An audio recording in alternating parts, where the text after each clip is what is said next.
여인을 속인 상인. 옛날에 김생이라는 사람이 서당을 열고 있었습니다. 어느 날 거리로 소풍을 나갔다가 돌아오는 도중 어느 집을 지나게 되었지요. 그 집을 지나는데 벼랑간 과일 껍질이 어깨 위에 떨어져서 쳐다보니 젊은 여인이 몸을 기대고 있었습니다. 그 아름다운 모습에 김생은 정신이 빠진 사람처럼 멍하니 바라보고 있었지요. 젊은 여인은 방긋 웃고는 안으로 들어가 버렸습니다. 김생은 옆에 있는 사람에게 물어서 그 여인이 기생집 주인 가씨의 양딸 새우라는 것을 알아내었습니다. 김생은 집으로 돌아오면서 새우를 가씨의 집에서 데려오려면 상당한 금액이 필요할 것이라고 혼자 생각하게 되었지요. 하지만 아무리 해도 이루어지기 어려울 것이라고 체념하였으나 깊은 상념에 잠기어 밤새도록 잠을 이룰 수가 없었습니다. 다음날 김생은 가씨에게 가서 명함을 내어놓고 그녀와 만나게 되었지요.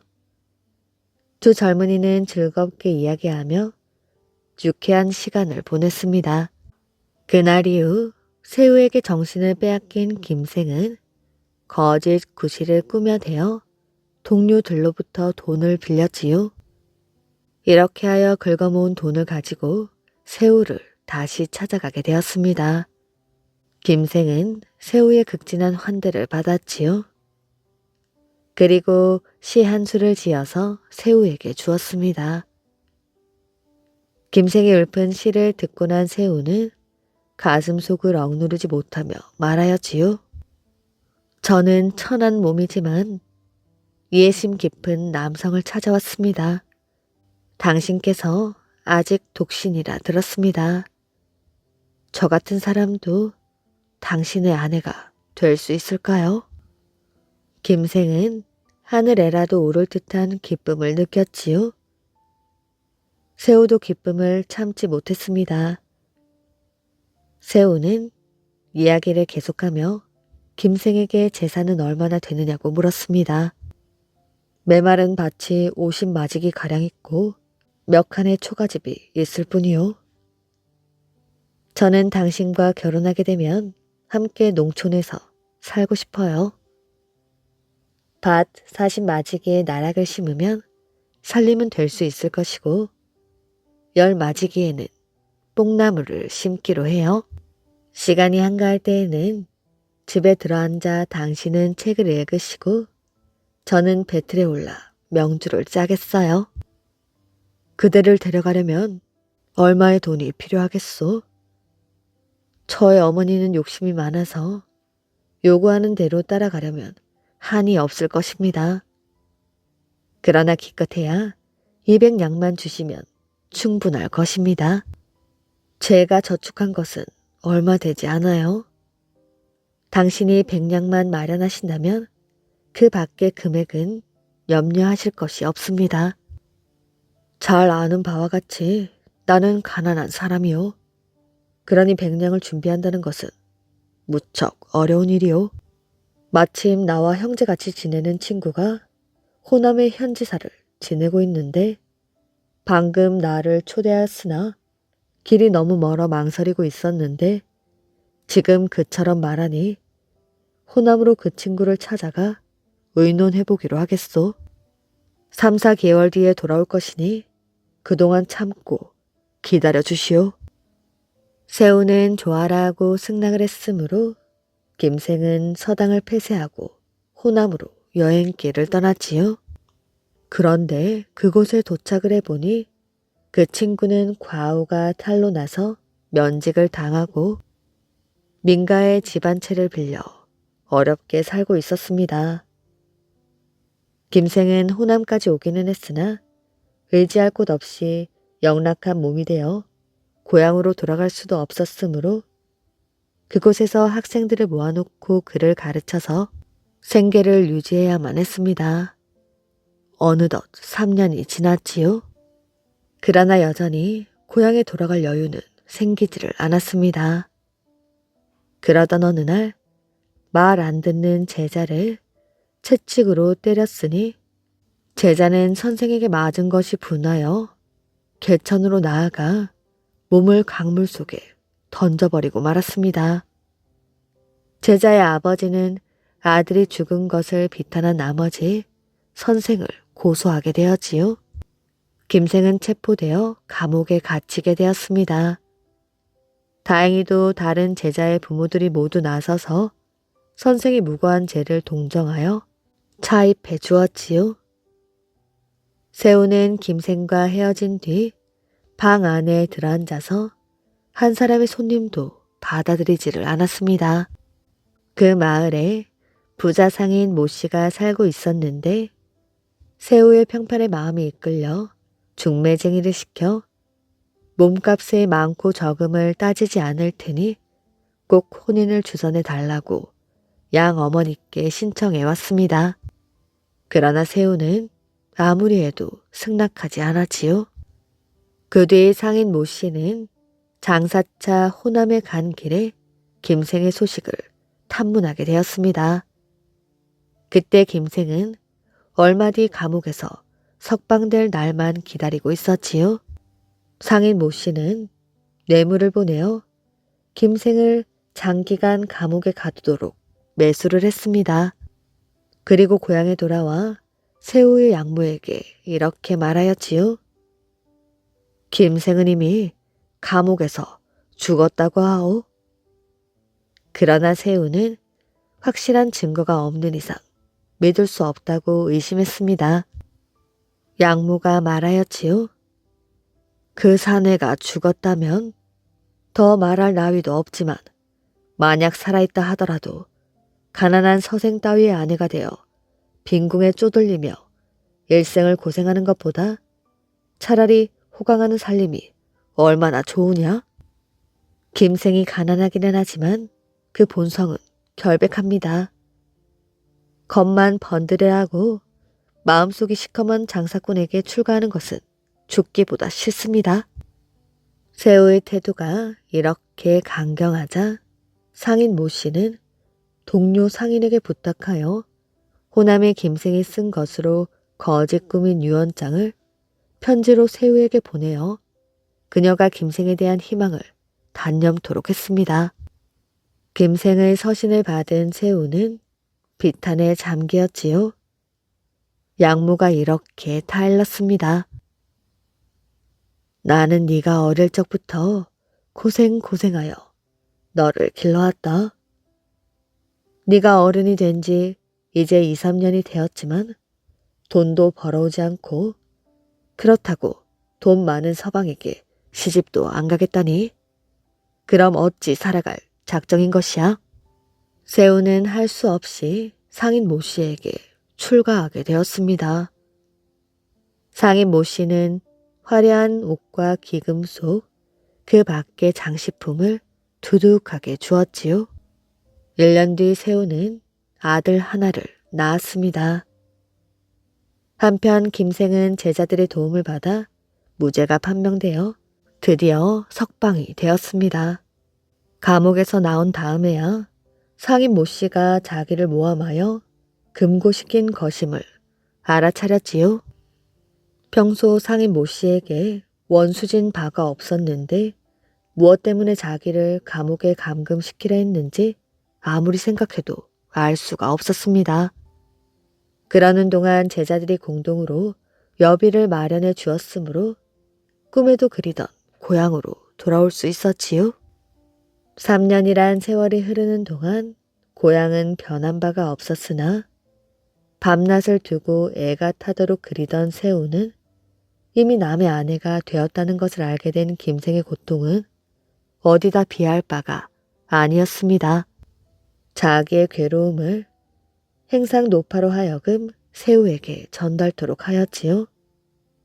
세우는 이 소식을 전해 듣고는 한없는 비탄에 잠겼습니다. 이제까지 일어난 일이 모두 상인 모 씨가 조작해내고 음모로 꾸민 것임을 깨닫게 되었지요. 세우는 상인 모 씨가 외출한 틈을 타서 어린 아들을 유모에게 맡긴 다음 상인으로부터 받았던 모든 옷과 금은 패물을 고스란히 남겨둔 채 그 집을 나왔습니다. 그리고 김생의 집으로 달려갔지요.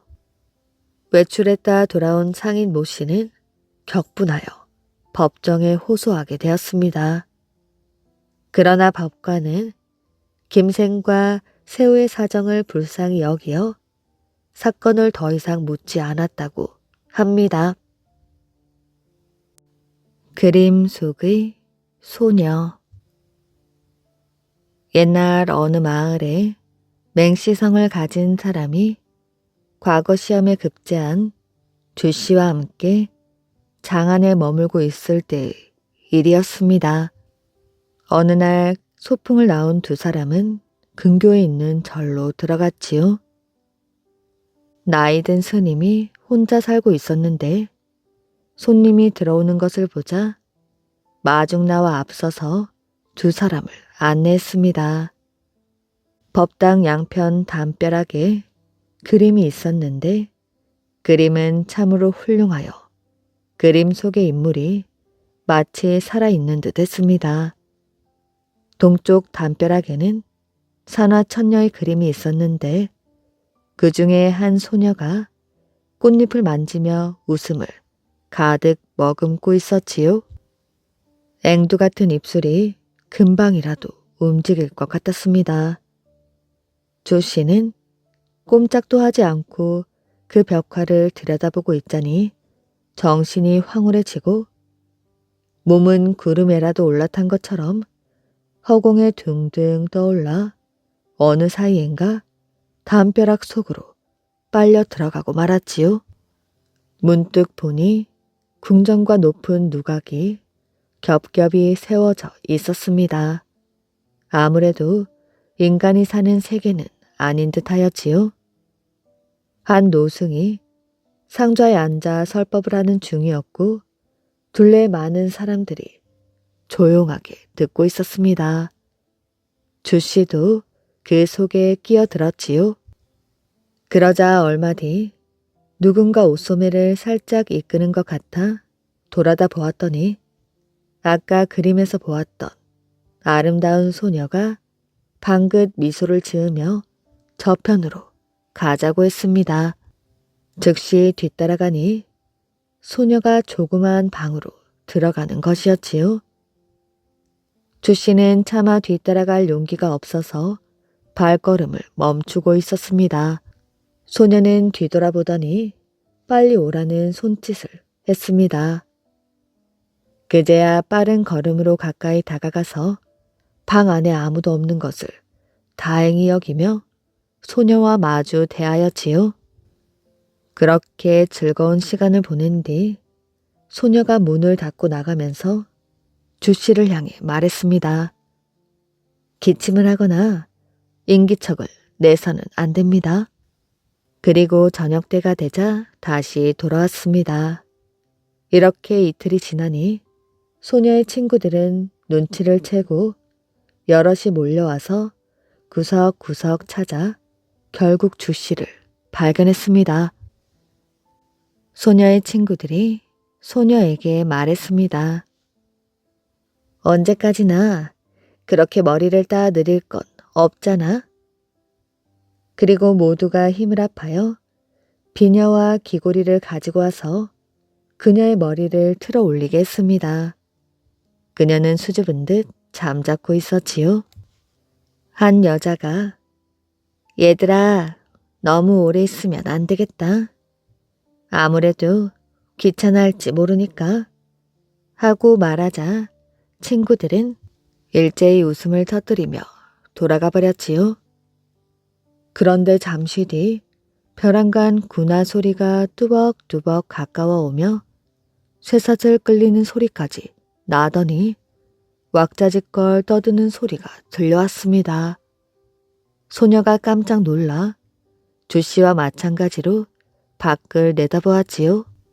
그러자 검은 얼굴을 한 저승사자가 쇠사슬을 감아지고 한 손에는 철창을 든 채로 서 있었고 둘레에는 많은 여인들이 둥그렇게 둘러서 있었습니다. 저승사자가 말하였지요. 다 나왔느냐? 네, 다 나왔습니다. 여인들이 일제히 대답했습니다. 만약 방 안에 인간을 감추어 두는 자가 있으면 지금 당장 고에 바치거라. 나중에 살려달라고 빌지 말고. 여인들은 다시 먼저와 마찬가지로 없습니다 하며 대답했습니다. 저승사자가 숨은 자를 찾아내려는 듯 몸을 휙 돌렸기 때문에 소녀는 깜짝 놀랐고 새파랗게 질려 덜덜 떨리는 목소리로 주씨를 향해 말했습니다. 어서 침대 밑에 숨으세요. 그리고 자기는 담벼락에 달린 작은 문을 열고 황급히 사라졌지요. 주씨는 기어 숨소리조차 죽여가며 침대 밑에 숨었습니다. 잠시 후 구두 소리가 방 안으로 들어오는 듯 하더니 두루 살펴본 다음 다시 밖으로 나가버렸지요. 이윽고 사람들의 떠드는 소리가 점점 멀어졌습니다. 그래도 문 밖에서는 아직 왔다 갔다 하며 무언가 수근거리는 소리가 들려왔지요. 주씨는 오랫동안 몸을 구부리고 두려움에 떨고 있다가 저승사자가 사라지자 안심은 했으나 귀는 멍멍해지고 눈에서는 불꽃이 튕기는 듯 했습니다.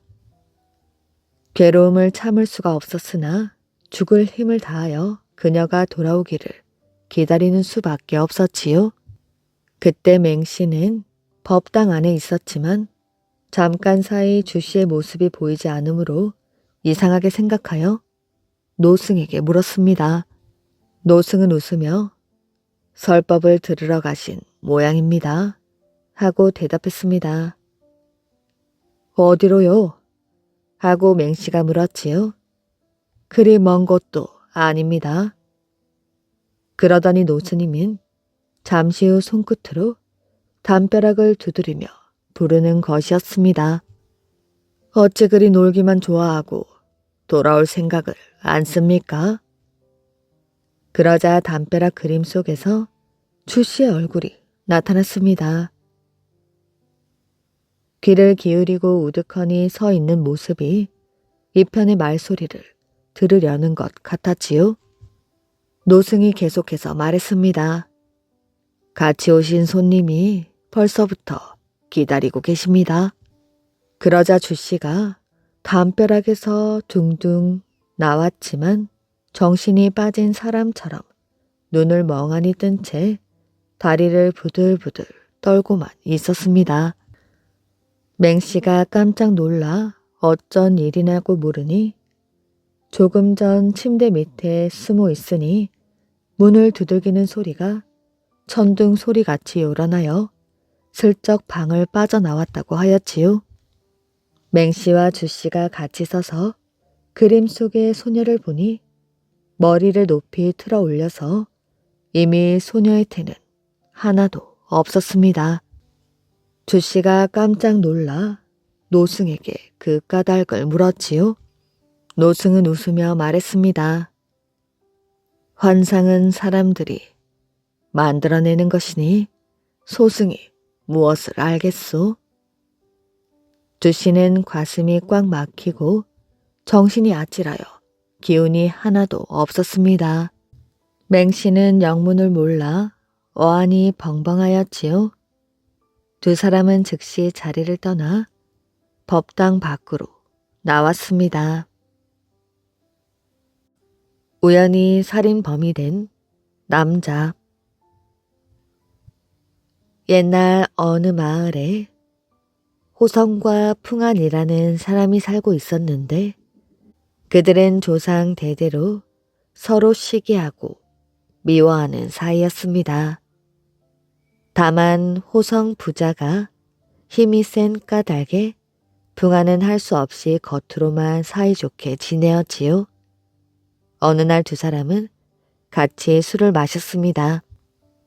취기가 올라오자 가슴 속에 품었던 이야기를 털어놓기 시작했습니다. 호성이 큰 소리를 쳤습니다. 가난하다고 끙끙 앓을 것 없어. 백만장자가 되는 것은 간단한 일이지. 풍하는 호성의 집이 그다지 부유하지 못한 것을 뻔히 알았기 때문에 그런 말을 듣고는 코웃음을 쳤습니다. 그러자 호성은 들어보라는 듯이 불끈해가지고 어제 길에서 돈 많은 장사꾼을 만났는데 귀중한 물건을 잔뜩 가지고 있기에 남산 및 우물 속에 밀어넣고 말았지. 하고 말했습니다. 풍하는 그가 농담을 한다고 생각하여 또 웃어주었지요.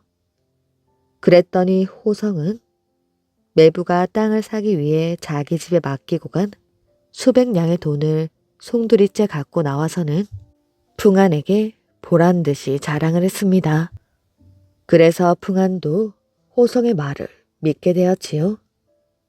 풍한은 술 자리에서 헤어진 다음 집으로 돌아와서 슬그머니 솥장을 꾸며가지고 현 지사에게 고발했습니다. 현 지사는 호성을 구속하여 신문하게 되었지요. 호성은 사실을 있는 대로 진술했습니다. 호성의 매부를 불러다가 증인으로 신문하니 착오가 없으므로 사람들을 시켜 남산 및 우물을 조사해 보도록 했습니다. 그런데 인부가 밧줄에 매달려 우물 밑으로 내려가 보니 머리 잘린 시체 하나가 있는 것이 아니겠어요? 호성은 깜짝 놀랐지만 해명할 도리가 없었고 자신은 그런 일을 한 사실이 없다고만 할 수밖에 없었습니다. 현지사는 노발대발하여 호성을 수십 차례나 때리도록 한 다음 이렇듯 확실한 증거가 있는데도 제 입으로 말한 사실을 이제 와서 없다고 버티는가? 하고 말하는 것이었습니다. 현지사는 호성을 붙들어 매놓고 시체는 우물 속에서 꺼내지도 말도록 명령했습니다. 그런 다음 고을 전체에 공문을 달아 시체의 세대주는 지체 없이 고발하라고 공고하였지요.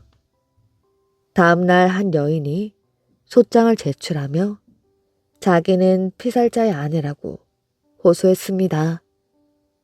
남편의 이름은 하갑이라고 했으며 수백 냥의 돈을 가지고 집을 떠나 장사를 하던 중 호성에게 죽임을 당한 것이라고 했습니다.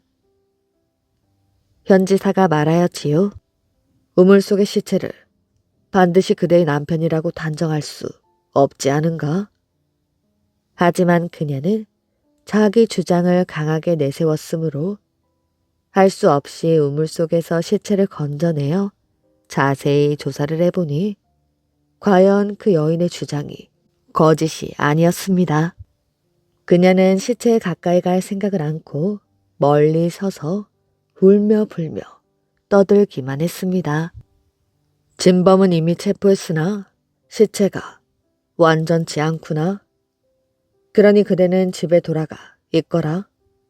죽은 사람의 머리가 발견되면 상부에 보고한 다음 죄의 보복을 해줄 것이야. 현지사는 이렇게 말하며 감옥 안에서 호성을 이끌어내어 호령했습니다. 내일 안으로 시체의 머리를 가져오지 않으면 고랑을 채우고 다리를 부러뜨릴 것이다. 형무관은 하루 종일 호성을 끌고 다니다가 빈손으로 돌아왔지요. 호성을 신문하였으나 울기만 할 뿐이었습니다. 호성은 자기 입으로 경솔히 뱉은 말을 한없이 후회하게 되었지요. 현 지사가 그제야 여인을 향해 어린애는 몇이냐고 묻자 그녀는 하나도 없다고 했습니다. 또 죽은 남편 하갑에게는 친척이 몇 사람이나 되느냐고 묻자 당숙 한 분밖에 없습니다. 하고 대답하였지요. 젊은 여인의 몸으로 남편을 여의고 그와 같이 고독한 신세라면 앞으로 살아가기가 매우 어렵겠구나. 그녀는 현지사의 말을 듣고 울음을 터뜨리며 동정을 간청했습니다. 범인은 이미 확정되었다. 시체 전부가 나타나기만 하면 이 사건은 해결되는 것이며 사건 해결 후에는 좋은 상대자를 구하여 재혼하는 것이 좋을 것이다. 그대는 젊은 여인의 몸이니 이젠 법정에 출입하지 않아도 좋다. 여인은 머리를 조아리며 감사 인사를 하고는 물러갔습니다. 현지사는 북은 동민에게 방을 내부쳐서 잘린 머리를 찾도록 하였지요. 하룻밤이 지나자 같은 마을의 오씨라는 사람이 머리를 발견했다는 보고가 들어왔습니다. 검시해본 결과 틀림이 없으므로 상금을 내어주고 죽은 하갑의 당숙을 불러들였지요. 사건은 성립되었으나 재판이 깨끗하게 해결이 되려면 몇 해가 걸릴 것이다. 그대의 조카는 어린 아이가 없었으니 젊은 아내가 과부로 살아가기에는 크게 곤란할 것이다. 하루빨리 재혼을 시키도록 하라. 앞으로는 법정에 출두할 일도 없을 것이다. 다만 상급 관청으로부터 증인 조사가 있을 때에만 그대가 답변하면 될 것이다. 하갑의 당숙은 현지사의 명령에 복종하기로 하고 밖으로 나왔습니다. 이러한 사실을 들은 여인은 현지사에게 감사의 뜻을 올리러 왔습니다. 현지사는 정중하게 여인을 위로해 주었지요. 그리고 여인과 결혼하고 싶은 사람은 행정관청에 신청하라는 공지사항을 내도록 했습니다.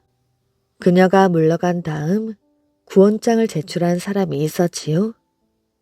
그것은 다름 아닌 시체의 머리를 처음으로 발견한 오씨였습니다. 현지사는 그녀를 소환하였지요. 그대들은 진범을 알고 있는가? 두 남녀는 한결같이 호성이라고 대답했습니다. 네 이놈들, 너희들이야말로 진범이 틀림없구나. 두 사람은 크게 놀라며 절대로 그렇지 않다고 변명을 했습니다. 벌써부터 알고 있었지만 만에 하나라도 잘못 판단할까 염려되어 서서히 조사하여 규명하도록 한 것뿐이다. 시체가 우물 속에서 나오기 전부터 어찌 그대의 남편이라 믿을 수가 있었던가? 그리고 그대의 남편은 죽었을 적 넝마 같은 옷을 입고 있었는데 수백 냥이란 돈이 어디서 나온 것인가? 그리고 또 오씨를 향해 이렇게 말했습니다. 시체의 머리가 어디 있다는 것을 어찌 그리 잘 알고 있었느냐? 그토록 서두른 것은 하루라도 빨리 그녀와 같이 살고 싶어 그랬던 것이 아닌가? 두 남녀는 얼굴이 새파랗게 질리며 더 변명하지 못했습니다. 오 씨는 오래전부터 그녀와 밀통하고 있으면서 그녀의 남편을 죽일 계획을 세웠지요. 그런데 그 일이 호성의 농담과 우연히 일치되었던 것뿐이었습니다. 드디어 호성은 석방되었고 풍하는 무고죄로 무거운 태형과 3년 동안의 귀양살이를 언도받게 되었습니다. 이리하여 살인사건은 해결되게 되었지요. 벌을 받은 분노인. 옛날에 전라남도 해남군에 분노인이 살고 있었습니다. 분노인은 소문난 부자였으나 심술이 고약하고 지독하게 구두쇠였지요. 그런데도 워낙 부잣집이라고 소문이 나서 거린들이 많이 찾아왔지만 분노인이 거린들에게 적선을 할 리가 없었습니다. 어느 날, 이날도 여느 날처럼 거린 한 사람이 부노인 댁에 동냥을 하러 들렀습니다. 영감님, 한 푼 보태주십시오. 아니, 이 녀석이? 거린이 각설이 타령을 하는 통에 대문간이 소란해지자 집안에 있던 부씨 아내가 나왔는데 아내 또한 남편 못지않게 인색하였지요. 아니, 저 녀석이? 불쌍한 놈들을 괄시하면 죽어서 지옥에 갑니다. 뭐라고? 누구에게 저주를 해? 이놈을 패서 내쫓아라. 빌어먹는 주제에 누굴 훈계해? 괘씸한 놈 같으니라고. 부노인 부부는 어떻게 하면 거린들의 등살에서 벗어날 수 있을까 하고 궁리를 하다가 마침내 한 가지 묘안을 짜내었습니다. 그 묘안이란 다른 것이 아니었지요. 주둥이가 좁은 작은 항아리에 쌀을 반쯤 넣어놓고 거린들이 오면 마음껏 한 줌씩 가져가게 하자는 것이었습니다. 부노인 부부는 자기들이 짜낸 묘안이 너무 좋은 것 같아 쾌재를 불렀습니다. 어느 날 부노인 댁에 스님 한 분이 동냥을 하러 왔습니다. 스님, 그럼 가져가시지요. 예, 무얼 가져가란 말씀입니까? 저 항아리에서 쌀을 가져가시오. 저보고 꺼내가란 말씀이십니까? 그렇소, 마음대로 꺼내가시오. 부노인의 말에 스님은 잠시 허리를 굽히고서 주둥이가 좁은 항아리에 손을 넣고 쌀을 한 줌 집었습니다. 그러나 겨우 주먹 한 개가 들어갈 만한 주둥이였으므로 쌀을 한 줌 쥐니 손을 빼낼 재간이 없었지요. 스님은 욕심도 많으시군. 너무 많이 가져가시려니까 손을 빼낼 수가 없지 않소. 그제서야 스님은 부노인의 시커먼 마음을 알 수 있었습니다. 스님, 사실은 그렇지도 않은데 사람들이 내가 굉장한 부자인 줄 알기 때문에 찾아오는 거지들이 너무나 많소. 그래서 한 사람이 쌀 한 줌씩만 가져가도록 하고 있으니 스님도 한 줌만 가져가시오. 아주 몹쓸 사람이군. 스님은 이런 말을 하고 그대로 가버렸습니다. 그런 일이 있은 지 얼마 뒤 그 스님이 다시 부시 노인 집을 찾아왔습니다. 왜 또 왔소? 너무 노여워하지 마십시오. 소승이 오늘 찾아온 것은 동냥을 하러 온 것이 아니라 영감님께서 지금보다도 더 부자가 되도록 해드리기 위해서입니다. 영감님은 소승이 시키는 대로만 하십시오. 대청마루 밑을 파보면 돌미륵이 있을 것이니 그 미륵불을 저 산 위에 세워놓으시오. 그럼 지금보다 더 많은 재물을 모으고 부귀영화를 누리게 될 것이오. 이런 말을 남기고 스님은 어디론가 사라져 버렸습니다. 부노인 부부는 더 부자가 된다는 말에 좋아서 어쩔 줄을 모르며 기뻐하였지요. 그리고 얼른 하인들을 시켜서 마루 밑을 파괴하니 과연 스님의 말대로 커다란 미륵불이 나왔습니다.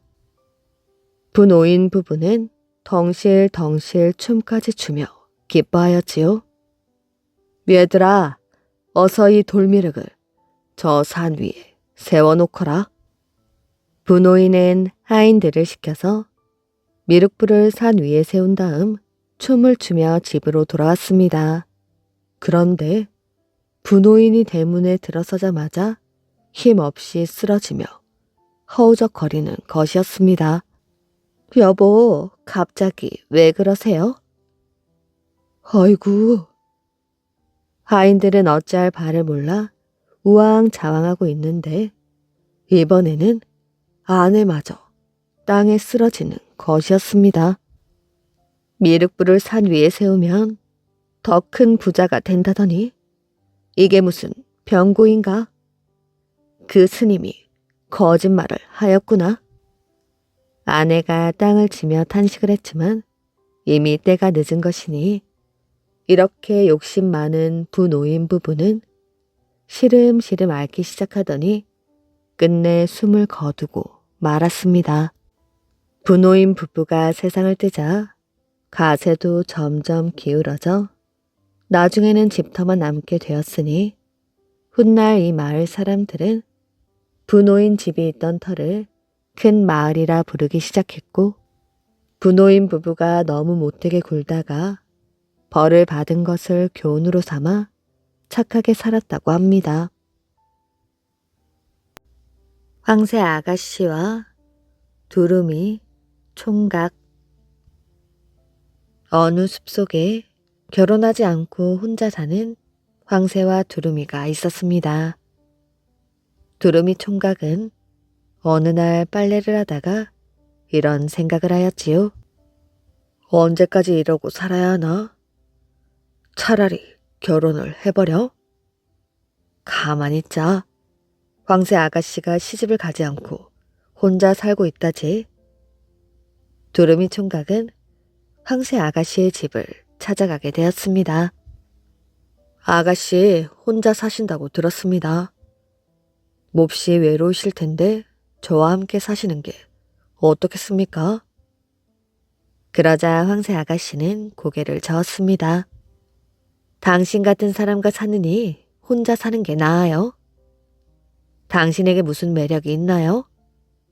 목이며 다리며 빼빼 말라가지고는. 황새 아가씨는 쾅 소리가 나게 대문을 닫아버렸습니다.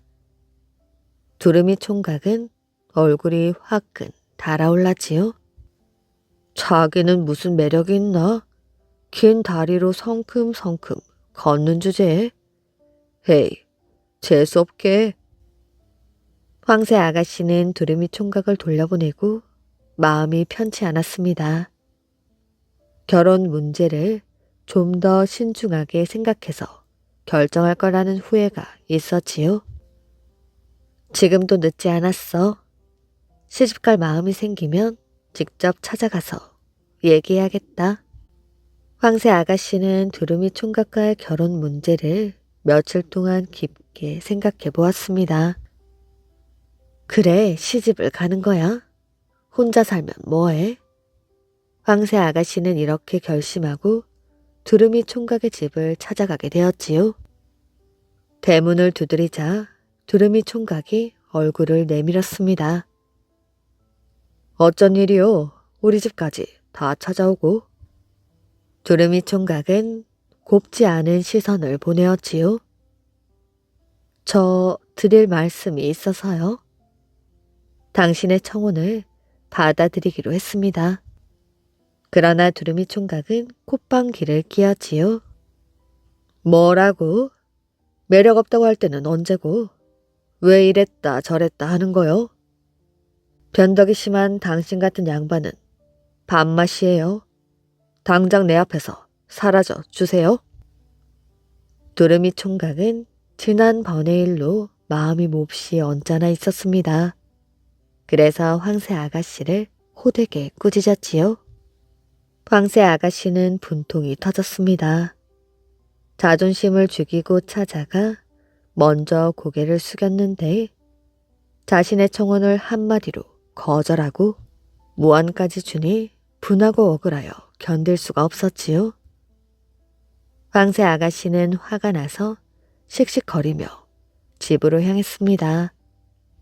두루미 총각은 황새 아가씨를 쫓아보내고 생각에 잠겼지요. 내가 너무 심했나? 그런 신부감이 어디 또 있다고. 찾아가서 용서를 받고 그녀를 신부로 맞아들이자. 두루미 총각은 그날 저녁 황새 아가씨를 다시 만났습니다. 제가 잘못했습니다.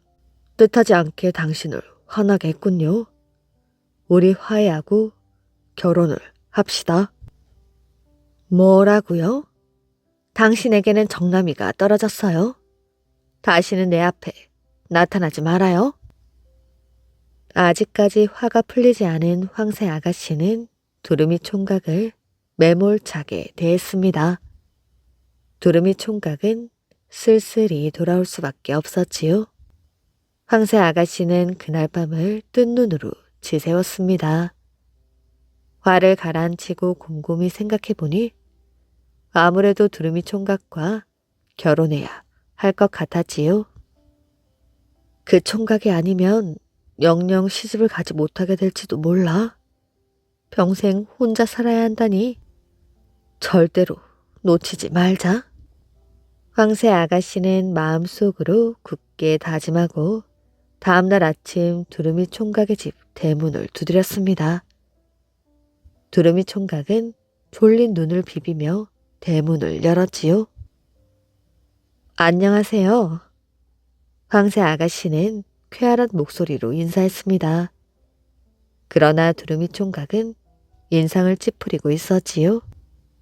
아직도 볼 일이 남았나요? 그러나 황새 아가씨는 개의치 않고 생글생글 웃으며 말했습니다. 기분 푸세요. 이제까지 있었던 일은 없던 걸로 해요. 그리고 우리 결혼해서 행복하게 살아요. 싫어요. 당신이라면 넌더리가 난다고요? 뭐라고요? 황새 아가씨의 얼굴에서 웃음기가 싹 사라지게 되었습니다. 별꼴이야? 황새 아가씨는 한마디 쏘아주고는 집으로 돌아와 버렸습니다. 이런 일은 그 뒤에도 수없이 되풀이 되었지요. 서로 자존심을 내세우다 보니 끝내 화해하지 못하고 황새 아가씨와 두루미 총각은 평생 독신으로 살았다고 합니다. 무등산의 울음소리. 옛날에 어느 해 가뭄이 계속되어 백성들의 생활이 이만저만 고통스러운 게 아니었습니다. 벌써 며칠째 이리 떼약볕만 내리쬐는지 모르겠군. 비가 오지 않으니 올해 농사를 다 망쳤군. 지금 농사 걱정하게 생겼는가? 당장 먹을 물도 없다네. 저수지의 물도 바닥이 나고 논밭은 쩍쩍 갈라져 흉한 모습을 드러내고 있었습니다. 사람들은 비 한 방울 내리지 않는 하늘을 올려다보며 원망을 할 수밖에 없었지요. 그러던 어느 날이었습니다. 그날도 사람들이 모여 가뭄을 걱정하고 있었는데 어디선가 웅웅거리는 소리가 들려오는 것이었습니다. 마치 바람 소리 같기도 하였지요. 하지만 그날은 강한 햇볕만 내리쬐을 뿐 비바람 한 점 없는 따가운 날씨였습니다. 이게 무슨 소리지? 그러나 하늘은 여전히 파랬지요. 사람들은 저마다 소리가 나는 쪽으로 귀를 기울였습니다. 뜻밖에도 무등산 쪽에서 소리가 들려오고 있었던 것이었지요. 아니, 이게 무슨 일인가? 산이 울다니. 사람들은 두려움에 떨기 시작했습니다. 그런데 이틀도 채 지나지 않았을 때였지요. 갑자기 검은 구름이 몰려들더니 후두둑 비가 내리기 시작하는 것이었습니다. 사람들은 온 몸이 비에 젖는 것도 아랑곳 않고 서로 얼싸 안으며 기쁨의 눈물을 흘렸습니다. 이리 비가 올 것을 미리 알리려고 저 산이 그토록 울었나 보네. 사람들은 무등산의 신통력에 감탄했습니다.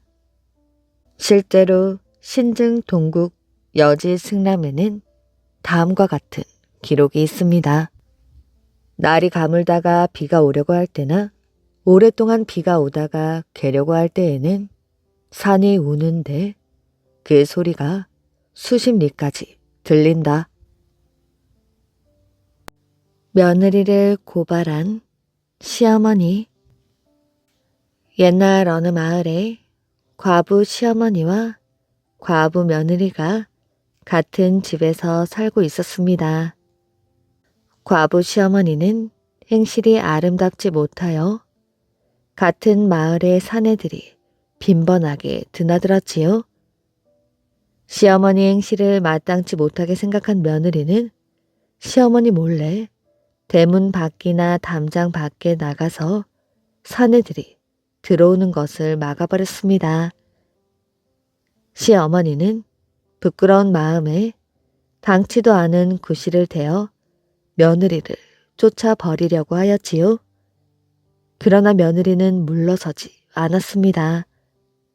시어머니는 점점 화가 나서 자기의 잘못을 며느리에게 뒤집어 씌워 며느리가 사내들을 집 안에 끌어들인다고 고발하게 되었습니다.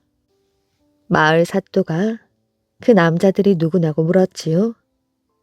시어머니가 말했습니다. 밤중에 왔다가 한밤중에 가기 때문에 누구인지 알 수가 없습니다. 며느리를 불러 조사해 보시면 아시게 될 것입니다. 하고 말했습니다. 이리하여 며느리를 소환하여 신문하였지요. 며느리는 사내가 누구인지 알고 있었지만 잘못을 저지른 것은 자기가 아니라 시어머니라며 펄쩍 뛰었습니다. 출입하던 사내가 잡혀오자 그 사내는 술술 부러젖혀서 변명하기를 두 여인과 아무런 관계도 아니고 원래 시어머니와 며느리의 사이가 나빠서 서로 거짓말을 하며 공연한 사람을 모함한다고 말했습니다. 너의 마을에는 사내들이 100명이 넘게 있다. 그런데 하필이면 너에게만 누명을 씌우려 한 까닭이 없지 않느냐? 그렇게 질책하며 모진 매를 때렸습니다. 남자는 머리를 조아리며 매를 때리지 말라고 간청한 뒤 며느리와 함께 했다고 말하였지요. 그러자 며느리에게 고랑을 채운 후 자백을 강요했으나 며느리는 끝내 자백하지 않았습니다. 마침내 며느리는 추방되고 말았지요. 며느리는 분개하여 상급 관청에 고소했으나 오랫동안 질질 끌기만 하며 아무런 판결도 내리지 않았습니다. 그 당시 연말에 유시성을 가진 사또가 있었는데 복잡한 사건도 잘 해결하는 명재판관으로 이름이 높았습니다. 그러므로 이번 사건도 유사또에게 넘어오게 되었지요. 피해자들이 도착하자 유사또는 1차 조사를 끝낸 뒤 감옥으로 보내고 옥리들에게 내일 사용할 수 있도록 돌과 칼을 준비하도록 일렀습니다. 옥리들은 이상하다고 생각했으나 뜻을 모른 채 모든 것을 준비해 두었지요. 며칠 뒤 어느 날 아침 유사또가 출근하자 형구가 갖추어졌는가 어떤가를 확인한 다음 그것을 모두 형장에 가져오도록 했습니다. 그리고 피해자를 감방에서 불러내어 하나씩 차례대로 신문하기 시작하였지요. 그러더니 시어머니와 며느리를 향하여 이렇게 말했습니다. 이 사건은 다른 사건과 달라 명확한 판결을 내릴 필요도 없다고 생각한다. 그대들의 가정은 본래 문벌이 뚜렷한 집안이지. 다만 일시적으로 악인에게 유혹되었을 뿐이니 그 죄는 오로지 남자 측에 있다. 이 현장에 돌과 칼이 준비되어 있으니 자기 스스로 마음 내키는 대로 무기를 택하여 밤마다 만난 사내를 죽도록 쳐라. 시어머니와 며느리는 머뭇거리며 앞으로 나서지 못했습니다. 그러자 유사또가 말하였지요. 염려하지 말거라.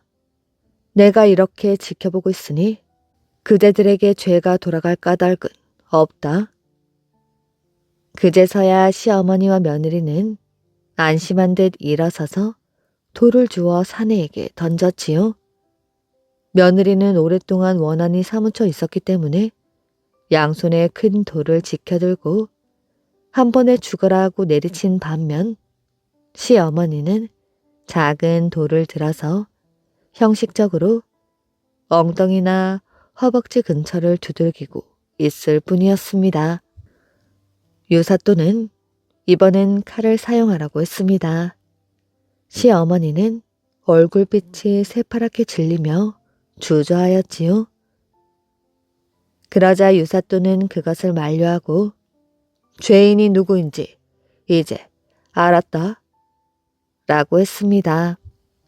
하인들은 시어머니를 포박시킨 다음 엄중히 고문하여 드디어 진상이 밝혀지게 되었다고 합니다. 구덩이에 빠진 욕심 많은 형.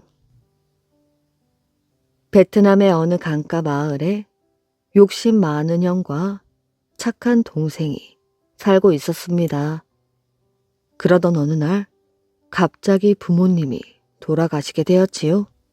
부모님은 부자였기 때문에 형제가 나누어 가지고도 남을 만큼의 많은 유산을 남겨주었습니다. 하지만 욕심 많은 형은 그 재산을 모조리 다 가지고 싶었지요. 그래서 형은 동생에게 도끼 한 자루만을 던져준 채 그냥 내쫓아 버렸습니다. 넌 이걸 가지고 가서 열심히 살아보거라. 그리고 형편이 되거든 아버지 제사도 잊지 말고 지내도록 하라. 마음씨 착한 동생은 형이 준 도끼를 받아들고 집을 나왔습니다. 그리고는 매일같이 숲으로 가서 열심히 나무를 해서 팔았지요.